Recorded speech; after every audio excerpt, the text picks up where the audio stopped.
আসসালামু আলাইকুম। জি, সবাই কেমন আছেন? আমি বর্তমানে আছি কাবা শরীফে, মসজিদুল হারামে। মাশাআল্লাহ, আজকে অনেক মানুষ উমরা করার জন্য আসছে।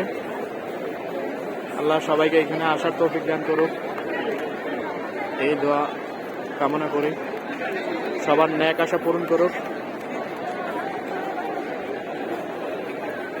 একটা সাইড থেকে ভিডিও নিচ্ছি, ওইখানে অনেক ভিড়। ইনশাআল্লাহ মাগরিব সালাত আদায় করার পর ওইখানে যাবো হাজরে আসওয়াদে।